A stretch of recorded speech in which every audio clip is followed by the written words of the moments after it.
Hello, welcome to Call to the Principal's Table. I am Mary Ann Franzese Chasin, principal of Spark Elementary. And here, what we do here is what, Chris? What do we do on this show? Chris is like, are you kidding? You expect me to know what we do. What do we do? One day we had this great brainstorm of an idea. We do a lot of work, as most private schools do, in promoting schools. And someone said, you know, in the promotions of schools, everybody's always showing the best. And there's so many beautiful things that happen in a day. But what about the problems that happen every day and how they're solved? And at Spark, one of the ways that we solve problems is we come to the table. And coming to the principal's table is really about opening our hearts to the problem at hand, finding ways to creatively solve the problem, and making decisions about what's best for each of our students individually and the community at large. And it really is some painstaking work. It's also some fun work a lot of times. You know, we sit at the same table together at Spark, and there are some kids who come and it's hysterical, and others it's hysterically crying. So we have been on a hiatus for the show for the month of March. And we've been joking and saying that we've been in the period of March madness. What is it about March that makes it so chaotic? It was like one thing after another. So I was thinking about, where did this term March Madness come from in the first place? I associate it with basketball. Same. Right? And part of the madness in that is everybody is so excited after a winter to be able to have something to really get involved with. And then that excitement turns competitive. People are fighting. There's all sorts of craziness around the basketball game. But it didn't start there.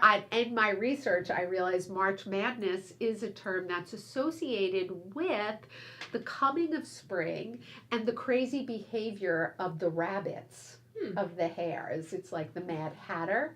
So that their behavior starts getting very wild as they approach breeding season. So we've definitely had our Mad Hatters at Spark. And from the psychological standpoint, I know in the field of psychology, which is my field, I'm a creative arts therapist, February and March are traditionally very, very difficult months for mental health. It's coming out of the long winter, and part of the return of light, which we all so look forward to, comes the discomfort of waking up from a long slumber, from a period of hibernation, from a period of being in the cocoon, and you never feel ready for that. It is difficult and it's irritating. And even though we so look forward to it, as the light starts to return, there's this discomfort in being able to step into it. And with that comes periods of dips with depression or wildness or out of control behaviors. And you have to navigate it carefully. So even today, as we were approaching coming to the show, we ended up with a very big problem in our fifth grade community. Did you get wind of that at all? I didn't hear what happened. I just heard a lot of screaming. I saw a lot of tears, and that's when I walked the other way. And you saw the closed doors, so here I am behind closed doors, and I get the knock from Miss Mendez. It's 1:30, we've got to leave for the show. And so here I am, warmed up with that, just coming right off of that, and feeling very uncomfortable with what happened with our fifth graders, and also knowing that I have to show up anyway. And this is the teaching of the month of March. How do we show up even when things are making us uncomfortable, when the answers are not clear, when we want to be fully in the light but can't quite bring ourselves there, because it's the only way that we grow. And the whole month of March, we've been working on that theme with our kids, this idea of it's not about being comfortable all the time. If we kept you comfortable all the time, then you don't grow, you don't become resilient, and you don't come to know your own strength. And so we continue to walk this path. Now today is nice because at Spark we have broadcasting, right? Mm-hmm. So tell me what the little broadcasters wanted to do today. What have we got going on, Miss Mendes? They really wanted to come see the studio, get a chance to be on real TV, as opposed to just in front of our Spark families. So the second graders have been working all year with Miss Scala, who we are going to bring her out. Miss Scala, come on out. Woo, come sit. So Miss Scala is our language arts teacher, but she also heads up our broadcasting Spark. And the point of the broadcasting Spark is what? What would you say?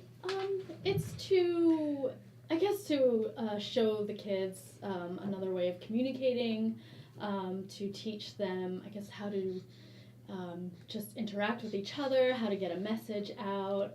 And for them, it's a really fun way to connect with the other kids in school, because if the other kids see what we did in broadcasting, they'll talk to them about it, and they'll want to come visit the show too. So, yeah. And what makes you the person to do the broadcasting Spark? I've been making movies since I was probably about 7, with my camcorder at home, back when it was like this big. And lots of editing, and we do green screen work, and so just my whole life it's been something I've been interested in. Why do you think that you've been drawn to that? I watched a lot of movies as a kid. Yes, yes. Yeah. And you're also our language arts person, and to me, what the movie making does is it really tells a story, right? Yes. It's a process of composition, and it sort of captures like things that are hard to really put your finger on, right? Yes, Like definitely. essence and spirit and spark. And so you're more comfortable behind the camera. Yes. So how is it to be on the show today? It's a little awkward. I'm shaking. Are you really? Oh, my Stella! It just occurred to me. I was just thinking that. Well, Mendez was the worst. She was like, no. And actually, one of our other teachers, Miss D, who was on, she just surveyed everybody on whether you're an introvert or an extrovert. And most of our staff, I think, was turned up introverted. Yeah. So we have a very shy staff that is being pushed out of their comfort zone. Believe it or not, I think people would think I'm an extrovert the way I behave on this show, but I'm really more of a ambivert. Yeah, Is that what it's called? I feel like I'm more extrovert in class. Like in front of the kids, I don't care, but Yeah, me in too. front of adults or like this, it's like Uncomfortable on live TV. But you do a beautiful job with the broadcasting. And our second graders are the ones who we chose to go with Broadcasting Spark. And there's like this sort of developmental process with our Sparks. Our first graders learn Spanish as their Spark. So it's really about communicating in other languages. And then second grade starts to become the work of how can you help others communicate and how do you facilitate that? And a lot of the work you've done with them is really what's the role of the reporter, right? How do you come and get other people to tell their stories and find that kind of place, which is exciting. So these second graders, have they been talking about coming on? Yes, they're very excited. That's what's fun, I think, too, about the second graders is they don't get so self-conscious, and they're willing to just be silly, and this group has such fantastic ideas. I'll write a script one way, and we usually collaborate and write the scripts together, but I'll have like a template. and I'll say action, and they just go for it, and stuff I never would have thought of coming out of their mouth. Improvisation, beautiful. Yeah, the improvisation is it's hysterical. They're so funny, so it's been a lot of fun working with them. I've really seen it, and we're going to be showing a video that they made about called to the principal's table, actually. So that's going to be coming up, if not on this broadcast, on it will be posted on our page. So we are excited to have them out, but we have another guest with us today, and I thought this is kind of fitting. We have Grandma Maddie, who is a amazing friend and Native American storyteller. So Grandma Maddie, come on out. We're going to put you right here. Good. So I thought that having you out, Maddie, along with our broadcasting segment is really so much about creating the bridge between the old ways of broadcasting, which was the storyteller, right? Right. Around the exactly. fire, that's how news would come forward, and the new ways, which is more of the technology. So we're going to bring our kids out, and then maybe you'll give us a story, Grandma Maddie. Absolutely. And I just want to say really quickly Yes. that while I was not born Native American, through our travels, my husband's an anthropologist, so we've been traveling for many years, him longer than me with him for about 21 years. We had been adopted into several Yes. different American Indian families. So I just like to Right, say you're that. not trying to say you're actually a Yes, Native American, yes. but you truly are, and not through your adoptions, but also in your heart That and is your true. spirit and your integrity to the way. Okay, so second grade broadcasting students who would like to come to the table. Let's get you out here. Kobe, why don't you take a spot right up there? Go ahead, good, Kobe. We're going to introduce you. No, Kobe, that's not the way to call up. Come on. Good, you could share a seat. We have a stool here. Oh, sorry. Evan, you could take a seat right there with Parker. Khalil, come around this way. Sabrina, come around this way. We'll put you on our laps. Sienna, you can come in. Excuse me, Evan. Good, you can sit right there. Miss Scala's lap. Okay, so let's introduce these amazing broadcasters. On this side, we've got wait, no, Mia. Evan. Pucky! Dennis. Melanie. Christian. Say hi. Sienna. Sienna, who have we got here? Mr. Kobe. Mr. Galoo. Mr. Sabrina. Sabrina. So we've got quite a bunch out here. So boys and girls, we have new ways of broadcasting, old ways of telling stories and broadcasting. But before we go there, who has something to say about what it's like to be doing the broadcasting spark? What have you learned? What do you think it's about? Let's hear from you. Kobe. Well, when they're recording the stuff, you have to be quiet. Great points. And Khalil, what did you learn? I liked them also because we also got to do fun stuff with like apps and that stuff that you can like Yeah. and do, Edit? yeah, all Definitely. that stuff in Star Wars. And, So you were learning about technology. Yes, Sabrina, what were you going to say? Keep thinking about it. Mia, something you wanted to add? I think it's really fun. What makes it fun? Editing and like sometimes we'll record a video and we'll just edit it off and put it, and sometimes like we won't put it up on the internet, but we'll still edit it and do like some fun stuff. So actually learning the art of editing. And what does editing teach you? Like, what do you do when you edit? What do you do when you edit, Sienna? you film. Is that editing, Miss Scala, would you say? That comes before we edit. Edit is what we do when we get the film on the computer, right? Right. So what is happening? What is this process of editing all about? Evan? Cutting stuff like. Cutting. So why do you have to cut some stuff out? Parker, why do you have to cut some stuff out? Because there's silly stuff, and you you have to cut it out because you have to do it properly. Because then you have to put your crazy stuff and groupies. In the bloopers. Yeah, Okay, so that's really good. so in a way, it's almost like when you revise a piece of writing, right? So you start out, you have to cut away some of the crazy stuff, Yes. get to the point to tell the story. How about for you, Christian? What are you thinking about broadcasting? What do you think it's about? How do you like it? Like you film stuff, and it's fun. What parts have you liked to do? Like filming. Have you ever been like the news anchor? Yeah, How did you like that? it was fun. I thought it was great to see you as an anchor because you're someone who I see is very quiet, right? Would you say you're quiet a lot? But when you were the news anchor, how were you? Good. You were great. You were so out there. So it was like brought out another part of you.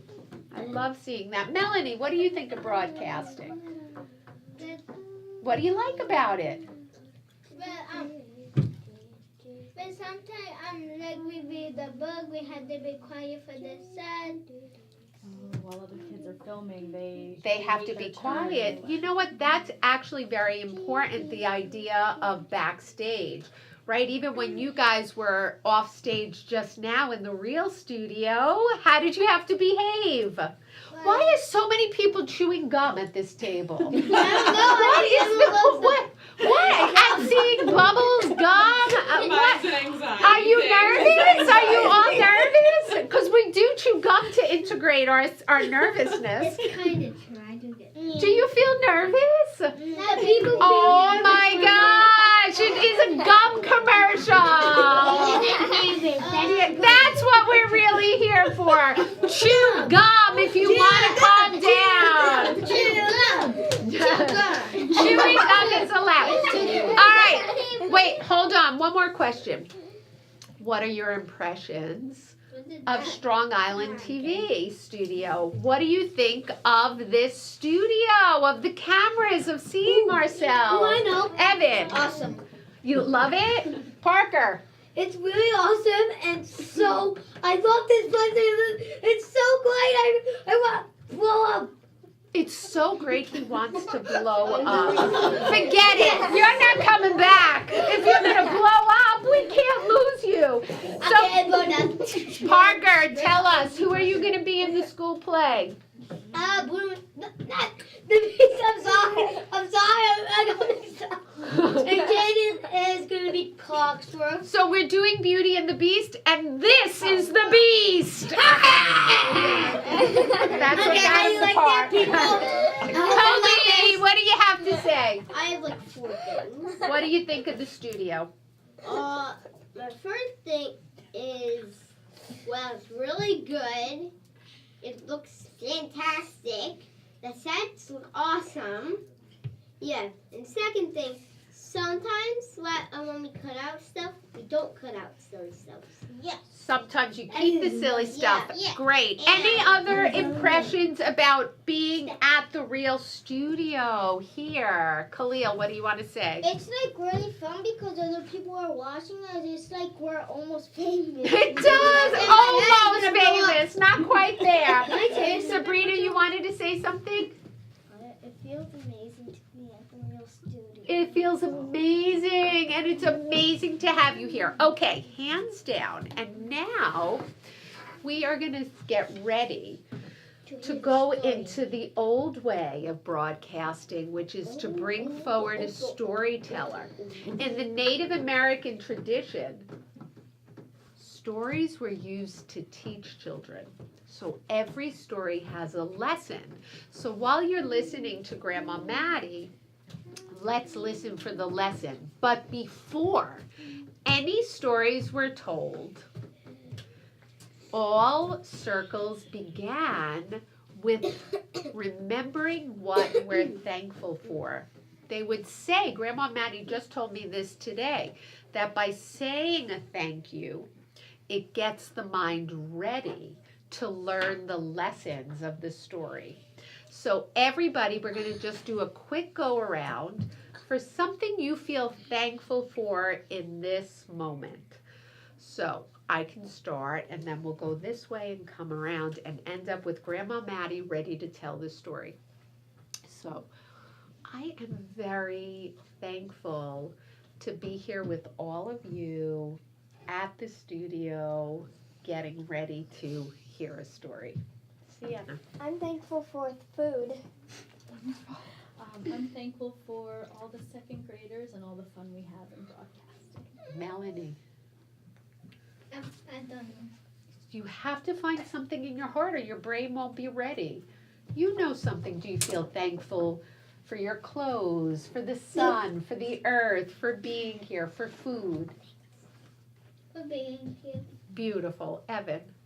Everything. Everything. Christian. Everything. Everything. I want to be Spock because it's really good at school and like decided I wanted to be with my brother most of the time. So you feel thankful for Spark and your brother And my family, and your including family, everyone. including whole everyone. And Beautiful. everyone who's in different places in New York City. You And have a lot of gratitude. you just say everything. Don't interrupt. Thank you, Parker. Go ahead. No, I like that Parker was specific. Saying everything is general, he's really thinking about all the individual things he's grateful for. Thank you. Mia, I'm thankful for my friends. I'm thankful for my teachers and being here. thankful for you to be here. Sabrina, I'm thankful for my teachers and principals because they're amazing. we're thankful for you, Sabrina. Miss Mendez. I am thankful for my family and for Spark.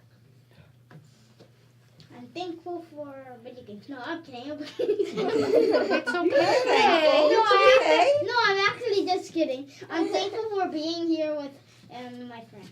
We're thankful to have you. Friends, the school, my family, my pets, this place, teachers, principals, New York City, everything.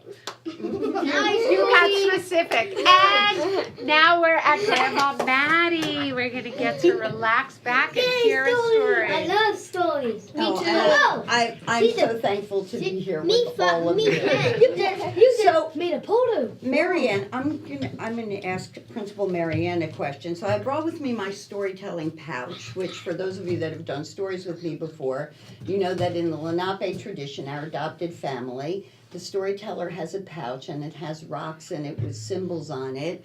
And the belief is that you pick a stone out of there and that symbol, that's the story that's meant to be told for today. So we had talked about a story to tell for today, but then I thought maybe we should pick one out of the pouch. Do you And think just so? let And it then be just let it be. spontaneous. Yeah. Okay, so may the story we all need to hear today be told. But who's gonna take it out? I'm going to pick. Oh, everyone close your More eyes. fair. Close your eyes. Ooh, Oh, the bat. the story We of always that. get the We must really need to learn this Yeah. story. Oh. we love that. Should we pick a different? No. Yeah. This is the one. This is the one. This is the one that came out, and I mixed them all up. Oh I God. really did. That's You'll beautiful. be okay, right? You live through it. pick out what the Stone Daughters time So, this is the story of how Mouse became Bat. Now, I heard this story first from another storyteller, and he actually did not know the origin of the story other than to say that he only knew it was a Native American story from the Plains Indians. Those would be the people west of the Mississippi River. So, they say that a long time ago, the Creator had a big ball of clay. And this big ball of clay was what Creator decided he was going to make everything that there was from this ball of clay, because clay is just so much fun to play with, right? Yeah. So, Creator was playing with the clay, and Creator made the whole world. And then Creator thought, I need stuff to go on the world. So he put a piece of clay off, and he threw it, and then there was water. And then Creator said, okay, we need something in the water. So he took a piece of clay, and he threw it. And guess what? What was there? Yes. And then Creator took a piece of clay and threw it in the air, and then what was there? Clouds. Clouds. And took another piece of clay, and what was up there? Sun. sun. And then he took another piece of clay. And what was up there? Birds. Birds, yes. And then Creator said, oh, I need some things on the ground. So Creator pulled some more clay and threw it on the ground. And guess what? What do you think was there? Wow. Yes, all the animals. And Creator just kept throwing clay until everything in the world was there. One more thing. Except us. We weren't quite there yet. Because Creator had just a little tiny piece of clay left. And decided, you know what? I think this could be a field mouse. He took that teeny weeny piece of clay and boom, he put it down, and there was Field Mouse out in the beautiful field looking up into the sky. And Creator said, okay, my job is done. I need a rest. And Creator left.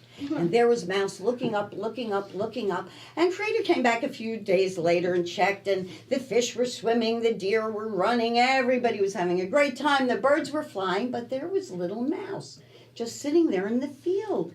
And Creator went down and said, Mouse, why are you just sitting there? Why aren't you running around and eating and digging holes in the ground? And Mouse said, I want to fly. And Creator said, but you're a mouse. Mice do not fly. And Mouse said, but I want to fly. Creator said, all right, you're a mouse, be happy being a mouse, crawl around, eat some seeds, dig holes, bye. And Creator left. And Mouse said, well, Creator isn't going to let me fly. I'm going to teach myself how to fly. So Mouse looked, and he saw the birds. He saw them flapping their wings. He said, you know what? I just have to climb up. I'm going to get up on a piece of grass. And he climbed up out on the plains. The grasses are so tall. They're like as tall as I am. Not that that's that tall, but they're that tall. It's tall for grass. So he climbed up on the top of the grass, and he bounced and he bounced and he bounced. Like he said, okay. All I have to do is flap my wings. And he flapped and he flapped and he flapped. You want to help him? We can all flap together. And we flapped and he jumped. And he flapped, I'm flying. Falling. Boom. And he fell down on the ground. He said, that hurt. But I'm not giving up. And he looked around, he saw geese. And he said, okay, I got this. You ever seen geese when they fly? They run and then they take off, right? So he goes, okay, so I got to run. So he got all ready. He shook his little mouse tail. He wiped his little mice feet, and he ran. And he ran. And he jumped. And he flapped. I'm a flying goose mouse. And he, boom. And he said, I almost had that. And then he kept trying and trying. Finally, Creator looked down and went, what is wrong with that mouse? That mouse is going to hurt himself. I better get down there. Creator went down and said, Mouse, what are you doing? Mouse said, I want to fly. Creator said, you cannot fly. You are a mouse. But I want to fly. Creator said, okay, obviously you are not going to give this up. So I'll tell you what I'm going to do. I'm going to dig a big ditch right here. And if you can jump from this side of the ditch to that side of the ditch, I will give you the gift of flight. But if you fall in the ditch, you have to stay as a mouse and be happy forever. Mouse said, yes, I can do that. Creator said, okay, get all your mouse friends. So Mouse got all of his friends. There was a big line of mice as far as the eye could see. And he said, okay, we're ready. But that little mouse, he thought, you know what, I'm going to watch. You know how good he was at observing everything? He said, I'm going to watch what happens first. And he backed up a little bit, and the first mouse took off. And he jumped and stretched as far as he could, but boom, he fell right in the ditch, and he was happy and ran away as a little mouse. Second mouse got up, big tough mouse, said, I'm big, I'm tough, I can do this, I can get across that ditch. And he wiped his feet, and he ran, I got it, boom, he missed, I don't got it. And he went off as a mouse. Well, now our little friend that started all this, he came up. He was a very smart mouse. You know why he was so smart? Yeah. Went to Spark. He was a spark mouse. So, check the wind first. Check the wind. You want to check the wind? Check the wind. Wind is good. Good. I can do Wind this. on my back. He bent his legs. Got a little stretch going in there. And he started to run. And he ran. And he ran. And he stretched his little body out as far as he could. And boom! He landed on the other side. And just when he landed, his arms began began to stretch wider and wider, and the skin under his arms stretched out further and further. And all of a sudden, he flew away. And they say that some of those mice stayed as mice, but some of those mice became bats. And they say that from that day to this, we've had bats.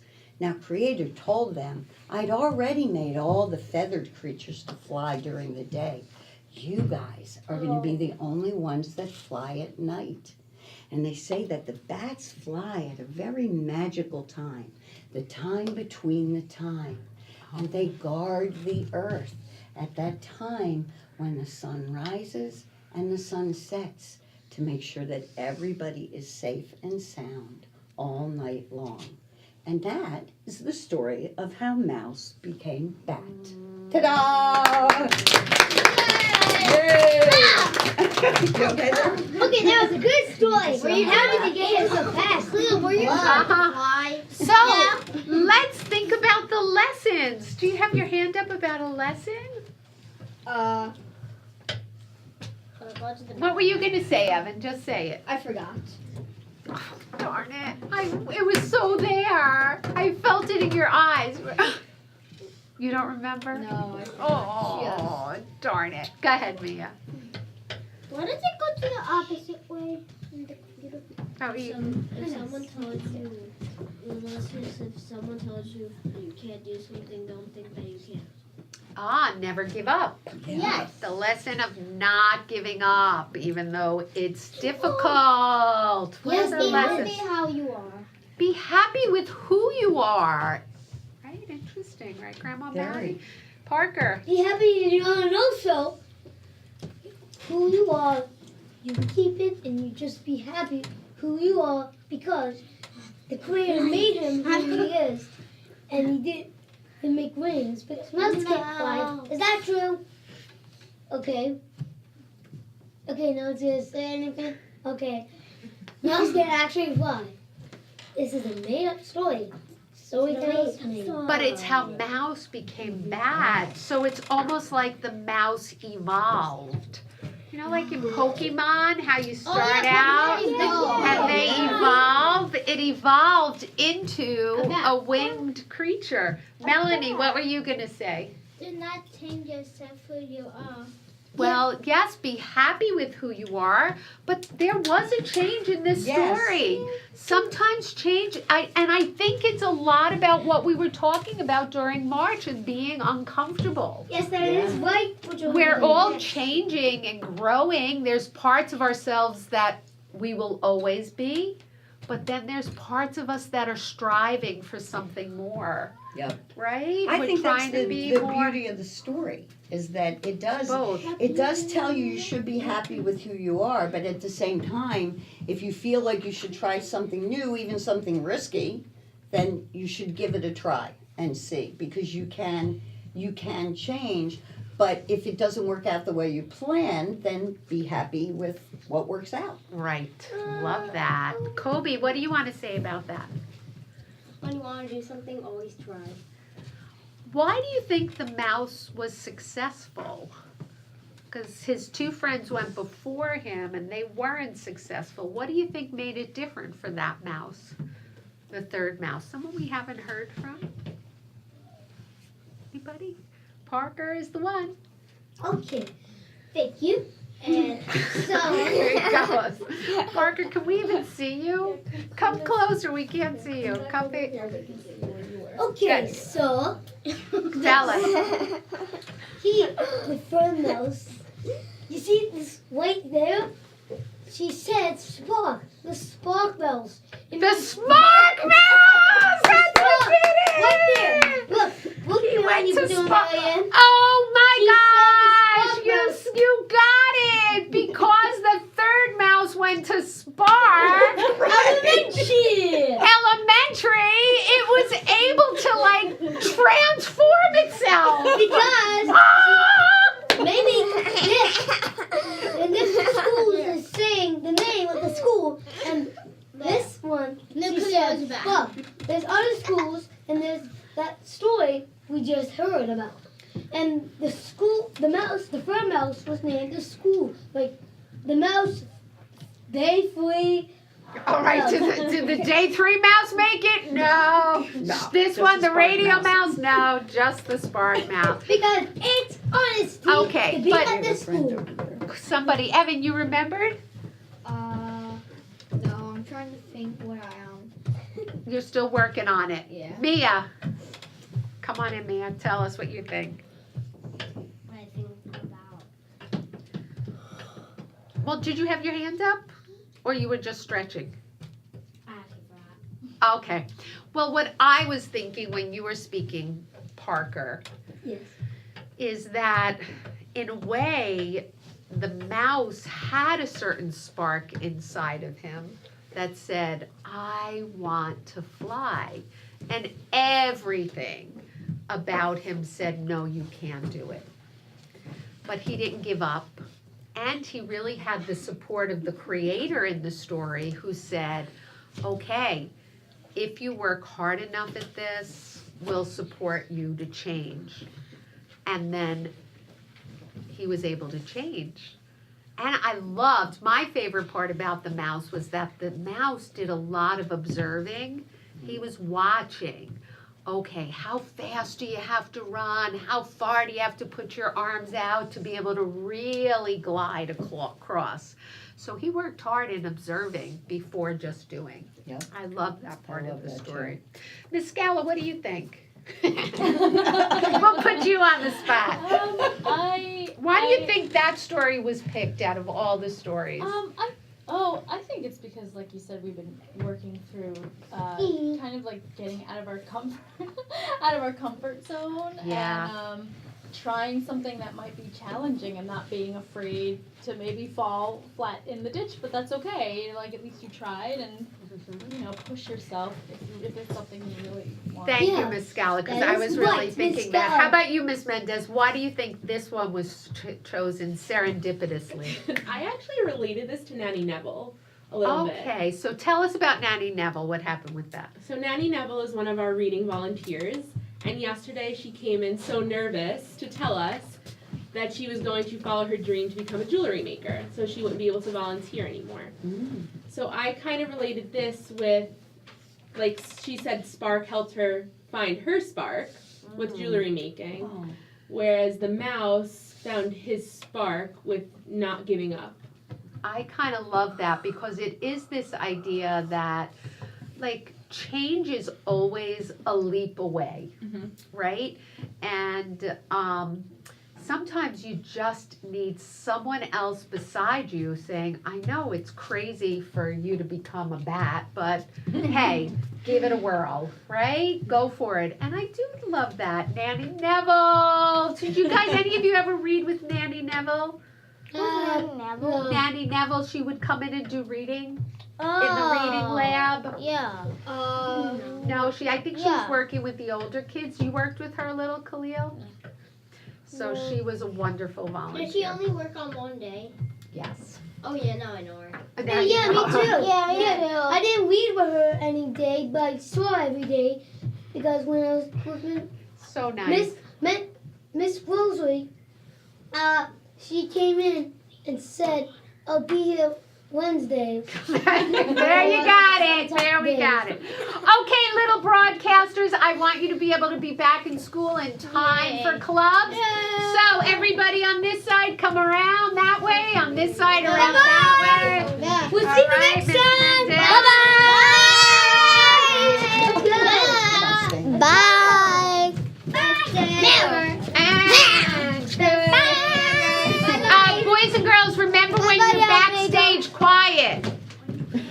And now, the last part of our show, Maddie, me and Miss Lori, come on in. This Hi, is Miss our sort of our think tank, where we come to the table and we think a little more deeply about what we're trying to teach the kids in a more mundane way, in a more superficial way.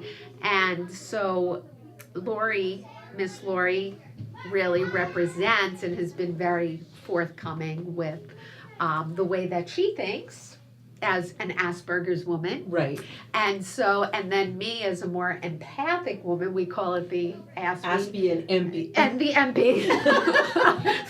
And I secretly call her the imp and the asp. The imp and the asp. That's good. I love it. No But- secret now. But it does, it really, what we're looking at in this segment is just like the importance of reflecting a little more deeply on matters that are very strong. And in the story, I thought, I don't know if you caught it, Lori, when you were saying at the end how the bat flies at the time of day, what was the time word? between the time. The time between Outside the time. I time. like that. That's Right. angelic time. I was like, Where wow. things happen outside of time, and we've talked about like continuums and like it's not finished. It's not finished. Today Right.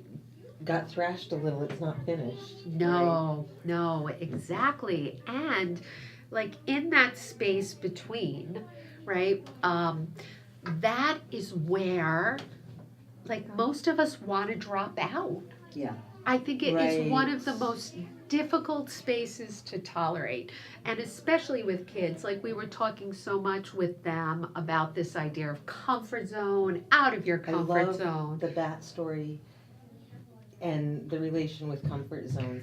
I'm only hearing bits of it over the background noise outside of the room and stuff, but just from what I heard, I was like, oh, good. It always comes together because we don't know what's We going to just happen. trust. But right at the end, I was like, well, there we go. Because I'm like, I'm so uncomfortable with change myself. So I'm like, what have I got to contribute? Then when I hear it, I'm like, oh, Mary Ann's already answered whatever I might contribute. But now I just get to show up and point it out that you've answered it already, Mm. what was said. And I feel like when you have gifted children, which we have a lot, whether it's along the spectrum or as an empath, this giftedness, it takes a whole lot of nurturing, so much nurturing, and a lot of time out of the comfort zone. This is probably your gift, and Spark's gift is number one, identifying it. The thing is, when you have gifted children, it comes so many times with unconventional practices of learning, right? And so when I think of you kind of inviting people out of their comfort zone, they've spent some time forming habits of trying to have the appearance of learning, the appearance of growth, for lack of a better word. No, I like that But the idea. real, like real it's growth comes appearance. out of the comfort zone. Comfort zone, nothing wrong with comfort zone. It's Yeah. kind of examining what purpose it serves. And you have to ask yourself, and kids aren't completely equipped to do this. And so I'm going to get back to like what I think you do. This is what I'm hearing in your conversation. I wish I could say this is all my logic, but I can hear you guys talking about it. Kids aren't always equipped, number one, to identify their spark, because people are like, oh, you're so cute, you're such a pretty girl, pretty And dress. people are always And- naming you from Right. the time you're young, And right? a- You're being and a lot of, smart like, one, pretty one. You talk, Sports you one. do this, you're not paying attention, but actually not paying attention could be moving towards a direction of giftedness that's not readily identified. You are like, I think this because we saw the play, like you're a spark seeker and finder and recognizer. And so you can be like, I see something in you that flies. Maybe Yeah. you think you're this. Ah. But I see something, but how are you going to get, if adults are reluctant to take a leap of faith, like you were saying, how are you going to get a kid to just jump off ledge and be like, no, you can soar. You Yeah. can. And why would, what in their history tells them to trust you? Well, and You have right, to have that that piece, technique the of inner inviting. call, though, that place of the inner call, and really, like the role of the creator in the story I like that. is I like that you listening said it. to that. All right, this isn't just going away, Right. Like this child of mine has come back to the Yes. table many times with, even though creator didn't see it in him, like Right. I don't see you as a bat, but there is something there. And that is like listening to the child. Exactly. Well, and aren't we all do have a creator. Yeah. Okay. And Yes. So we're created, but the creator leaves to us also who we will become. It's like, here, I've created you, but I have such respect for my creation that I leave some of what you're going to become outside of time to your very own interpretation. And that's what indigenous people say. The indigenous wisdom is to say that the spark of the creator in you is your imagination. Oh. So See how it's like like- when the Haudenosaunee say, when they call lacrosse, which is really called Dewa Aladu, which means the creator's game, they say the creator gave us that game to train boys to become men. So now you could say in our world, or if you don't believe in a creator, well, they just made it up. But then they'll say, well, of course, because that's the spark of the creator, is the The proof imagination. is in Yeah. itself. Yeah, And the then creation. when you're listening to the stories, everybody hears the story differently depending on where Yeah. they're connected to it. So if you're telling that story to a child who is contemplating, maybe I'm going to try, maybe I'm not going to try, then they hear in the story, it's okay to try, but it's also okay to technically fail. The mice that didn't make it, oh well, I didn't make it, now I'm going to go off and be happy as a mouse. That's So right. That is Yeah. right. And and sometimes it's seen like that's seen it from within, which is Mhm. quite a mature thing. But and then there's seen it from without, which comes back to you seeing, I guess, like potential. But the funny thing is, the comfort zone is also kind of the potential zone. sure. The flip side is it's not much more than that. Mm. And so when you're in this comfort zone, feels good, whatever, but you're at this resting potential, you are only your potential at that moment. What you become happens outside of that Well, and through like, action. and Yeah. that's where I go back to this space between, because I think that there's a lot of emphasis on what we're striving for. Yep. Right? The future. A lot of that is there. And manifestation, right? How do we manifest what it is that we're striving for? But I think at the same time, you have to also be grateful for exactly where you are. So it isn't either one. It's Like it's both Yes. simultaneously. That's I the am whole thing of outside time. Right. I am Yeah. so grateful for this very moment of comfort in this zone where I am. And I am also striving for That's this. it. And comfort. Isn't that the Comfort Yes. truth? is so purposeful, but you have to ask yourself, when I picture my life, when I picture myself, what role does comfort play in it? In becoming what I picture? Is it a resting spot from, like I excel, and then there's comfort, resting, athletes do it, break the body down and then rest, and it's being made stronger during that time. Yes. Or during is the a rest comfort time. zone a place where you don't You're want to hiding. do it hiding, and you don't want it to become a place of declining. Right. And I think that's why the other piece of indigenous wisdom that I love in Native America, and it isn't all tribes and nations, because there is really no universal, I would say, Right. except for love of the Mother Earth and feeling like they are the caretakers of the earth, we are the caretakers of the earth. I don't think there's big universals between all the Right. tribes. They have their own way of looking at things. But what a lot of the tribes and nations do is they change a child's name. They change a person's Yes, name as yes. they grow. Yes. And some of them they'll add, and you're using the last name that was added on, the last name that was given you. In some, they completely change the name as you grow, and that begins your phase in that life. Like the renaming. Yes. That's beautiful. So there's rites of passage that are connected with that. And like what you were talking about before, what we tend to do in our culture, aside from this is your name forever unless you choose to change it at some point, you know, we label, and that's your label. And unless you're And that fortunate becomes enough comfort. to go to a school like Spark, you know, or have parents who are enlightened in that way, you know, you get stuck with that label. Coach Chuck just told me a story yesterday about his niece who was sadly belittled in her school, with not a Spark style school, a public school sadly, where she was belittled for being too enthusiastic. She was working on a group project, and the teacher came over and told her, "You're being too passionate. You're being too enthusiastic about this." That I was like, That resonates with me because Yeah. Right, enthusiasm is really Is- creator within you. or Yeah. I'll be called intense. exactly. And it just, Yes. it's And that relates has to the that mouse story. connotation. So if you grow up with a story like Mouse, you don't say that to a child, and you get it. You've been hearing that story since you were little, and like Kaolin, our Mohawk friend, was telling us,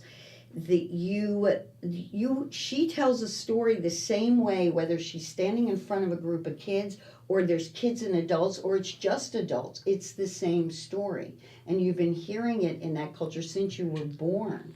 So that's part of the problem we face is we have all this indigenous wisdom, we have all this medical wisdom and all this brain research wisdom, and why is there this time between this time where we're not applying it to education as much as we Right, should be right. for our children? And I think it's, which something I think, Marianne, you're kind of reintroducing.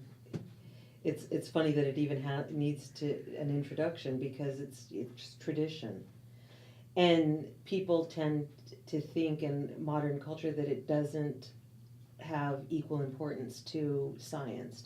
It should have more because solid science, solid wisdom thinking, politics should be rooted in that somewhere, Yes, I agree. right?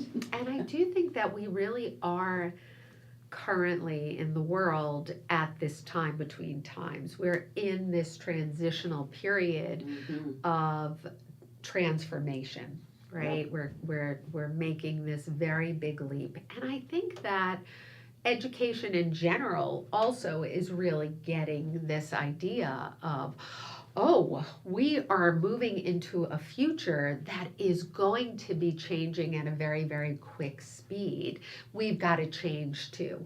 But with that comes a level of anxiety that like gets in the way of really spending time where you are at in the present Yep. moment. So I keep going back to that. So even if I think about Spark in this story, Spark's first year out as Spark, like we're a mouse, you know, we are a mouse who knows that we really can be a bat, we can Right. fly, but what is it going to take to be able to really make that leap of transition? And I think I'm telling you, to stand on the edge of that leap, if I'm going to speak honestly, it could easily feel like, okay, so just land on the ground and walk off and have a simple life as a mouse, right? Be in the field. And no shame in that. No Yeah. shame or who in it's that. for, just like you said Yes, at like the beginning. that's what it is. That's what it totally is. fine. Yep. And because with the flying comes a whole other level of responsibility. Yes. That's right. According to that Yes. story, that bat is More is now When you keeper come- of the space between That's times. right. Yes, That that's is a right. big And sacred I say that with you responsibility. being principal, Exactly.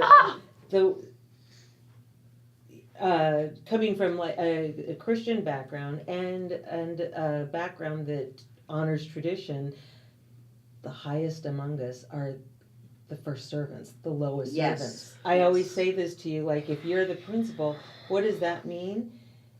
It means not 40 minutes ago you're near tears because Yes. you have to serve. You're not gonna get out of there Right. until you serve. And I have to carry and so each people of say the like the players highest, equally.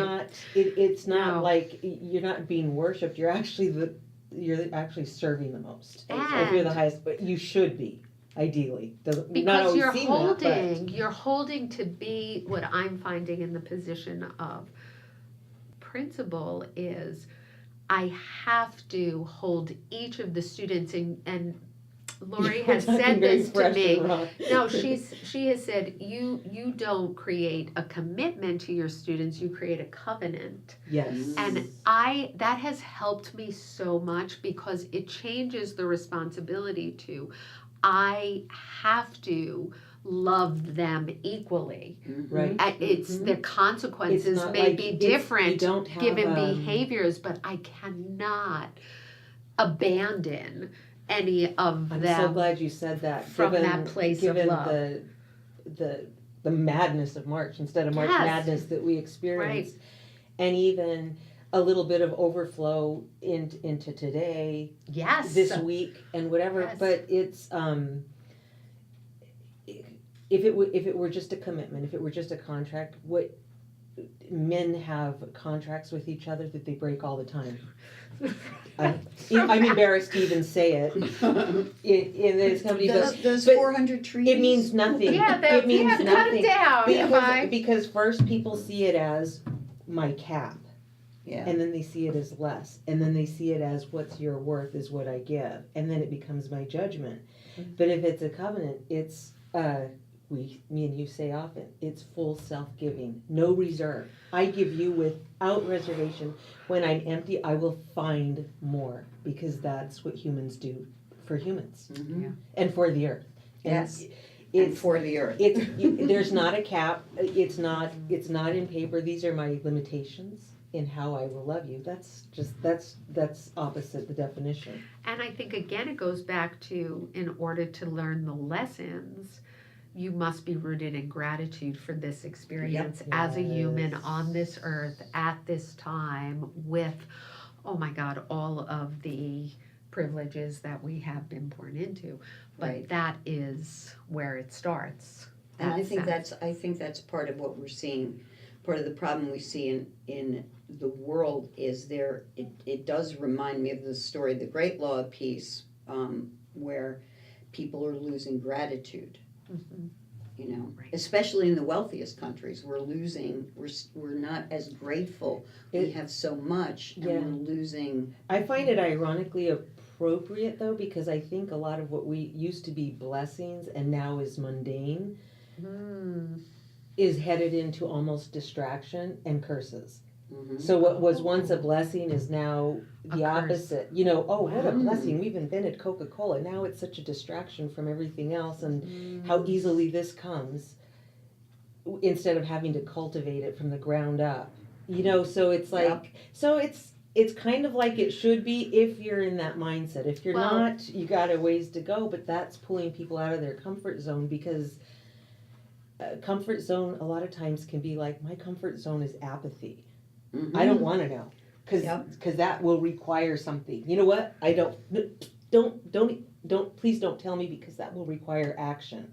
Mhm. Because the one thing we cannot wipe out is you were saying today what the truth that's already written in us. Yes. You won't be able to Yes. erase that, and I don't care how much people think they've evolved or what they Mm. think they know.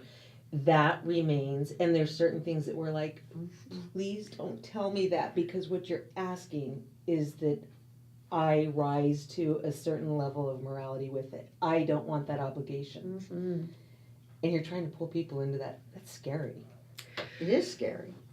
But you're like, it is, you were saying, what was it last time with the scary, but you're like, yeah, it is now, come with me.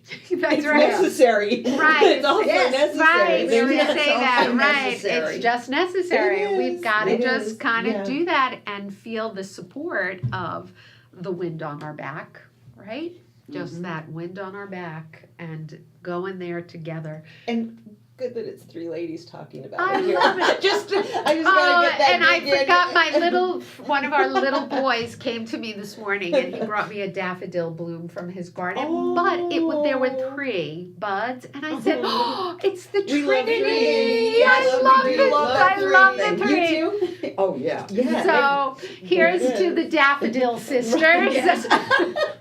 It's so appropriate though, because that's where things begin, and I think it's more comfortable for women to see things outside of time, because even though our bodies are very loyal to pregnancy, 9 months, the kid, when Right, kids time naturally beginning should and switch from end, soft to hard food, we're also most comfortable. And this isn't to take anything away from men, but women are very, very comfortable operating outside of time, in angelic time, and comfortable agree. seeing things where certain things have to be done and it's imminent, but we're also safe. We have just how much time we need. Yeah, trusting Yeah, that it's trusting. We're divine okay. timing, right? We're okay. And so, ladies, with that, we come to the end of our hour. I missed this. And yes, it's good to be back. And and again, probably one of the greatest payoffs of March Madness is the daffodils, right? That come yes. in early April. So here's to the and cheers. daffodils. I feel like I'm so happy now. Oh my God! And Daffodils and Dan tears. and Yes. daffodils. It could be a poem. A poem. Yes, daffodils and tears. So to the daffodils and tears, Right. we love you all, and we'll see you back at the table next time. Thank So you. long. Thank Bye-bye. you, Maddie. Thank you, Lori. ladies. Thank you, Bobby. Thank you, Bobby.